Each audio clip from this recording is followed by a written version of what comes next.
کے رضا ہے خنجر خوخار برقبار، آدھا سے کہہ دو خیر منائے نہ شر کریں، آج بھی رضا کا گنبد چمک رہا ہے، رضا کی مزار چمک رہی ہے۔ میں نے ان کے مزار کو کبھی سونا نہیں دیکھا، جبکہ ان کی عظمت پر تو عرش کی عقل بھی کام نہیں کرتی۔ عرش کی بات کر رہا ہوں، عرش کی۔ اللہ میرے امام کی قبر پر رحمت و نور کی برسات فرمائے۔ ایک شخص نے میرا دامن پکڑ کے کہا، او امین القادری تو بڑا تعصبی ہے۔ میں نے کہا کیا ہوا؟ کہا کوئی شاعر کا شعر نہیں پڑھتا کیا؟ میرا امام کرتا ہے۔ میں نے کہا 14ویں صدی میں کسی نے ایسا لکھا ہے تو لا کر دے دے، میں اس کا بھی شعر پڑھنے لگوں۔ ایسا جہاں زبانیں گنگ ہو جاتی ہیں وہاں کلام رضا رہنمائی کر کے بے شک بے شک بے شک بے شک۔ ان کی عظمت کی بات آئی، عرش کی عقل بھی کام نہیں کرتی ہے وہاں کہ شان سے بھی کہنے امام کہتے ہیں عرش کی عقل دنگ ہے، اور چرخ کہتے ہیں چکر آنے کو۔ چرخہ سنا ہے؟ چرخہ چلتا ہے اس لیے تو اس کو چرخہ کہتے ہیں۔ چرخہ سنا کہ نہیں؟ دیکھا تو نہیں ہوگا، وہ دیہات کے لوگ دیکھتے ہیں، وہ آپ نے نہیں دیکھا ہوگا، اب وہ بھی نہیں دیکھتے ہیں، وہ گھومتا ہے۔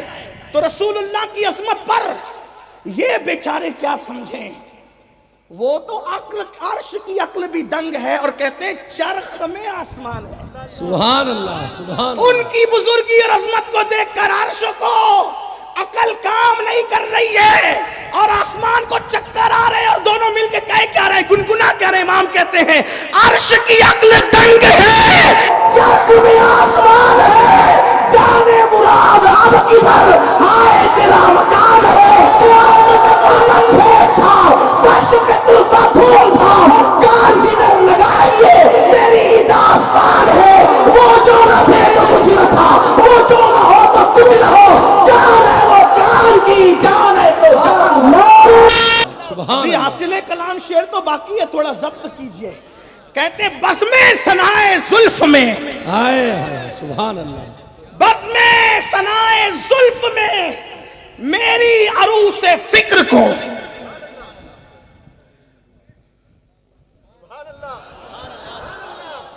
اس پر تو بولنا پڑے گا۔ کیا بزم ثنائے زلف مطلب کیا؟ بزم ثنائے زلف میں، حالانکہ مجھے بھی نہیں بہت زیادہ سمجھتا کلام رضا، لیکن ایک طالب علم کی حیثیت سے کوشش کر رہا ہوں علماء کو سبق سنانے کے لیے۔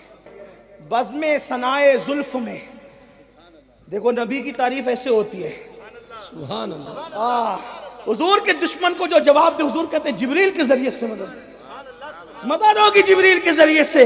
اسی لیے میرے امام کو دیکھو کہ کیسا جواب دیا گستاخوں کو۔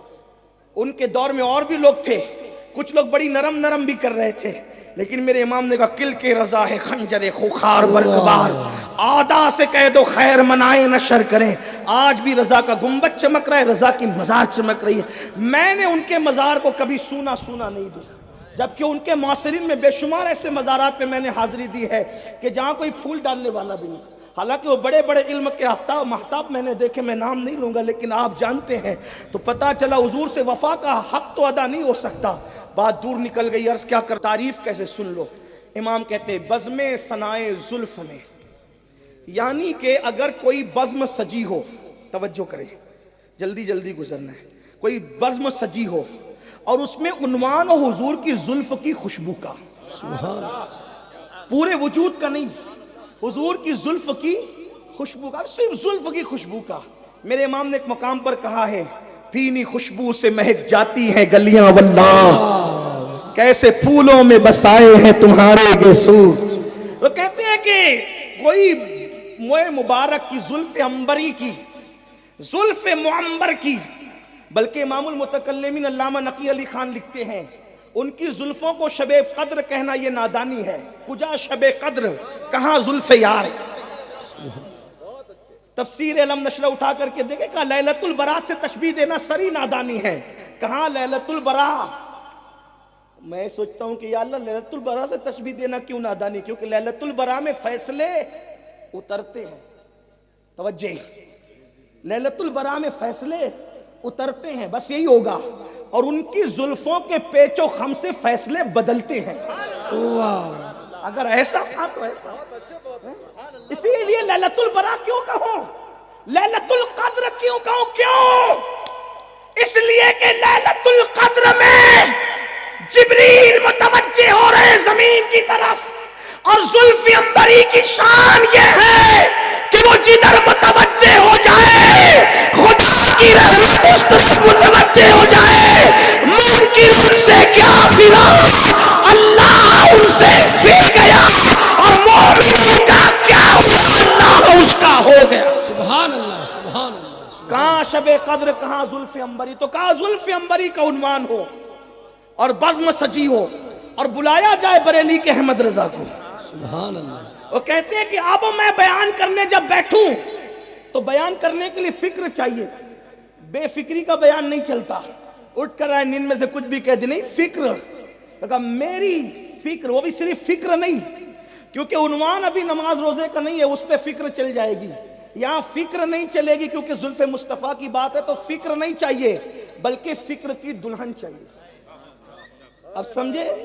عروس فکر، فکر کی دلہن چاہیے وہاں، اس لیے کہ بات کس یار کی ہے نا، بات دولہا کی ہے تو دلہن کی تو چاہیے نا۔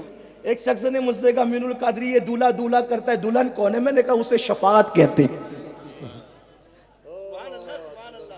ہاں حضور دولہا ہیں، شفاعت دلہن ہے۔ بس میں ثنائے زلف میں میری عروس فکر، فکر نہیں فکر کی دلہن کو، عنوان ہے حضور کی زلفیں، بلایا گیا احمد رضا بریلوی کو، بریلی کے تاجدار کو، اور وہاں فکر نہیں چل رہی ہے بلکہ فکر کی دلہن۔ اب وہ فکر کی دلہن لے کر کے آئے تو بیان کیا کرے؟ تو کہتے ہیں اب تمثیل تو کوئی سمجھانا پڑے گا نا کہ وہ زلفیں کیسی تھی، خوشبو کیسی تھی، تو کہتے ہیں بزم ثنائے زلف میں، توجہ کریں اگلا مصرع کہہ کر کے بات آگے بڑھا دینا چاہتا ہوں، بزم ثنائے زلف میں میری عروس فکر کو، یہاں تک ہو گئی بات۔ اب عروس فکر زلفوں کے بارے میں کیا کہے گی؟ ساری بہار ہشت خلد،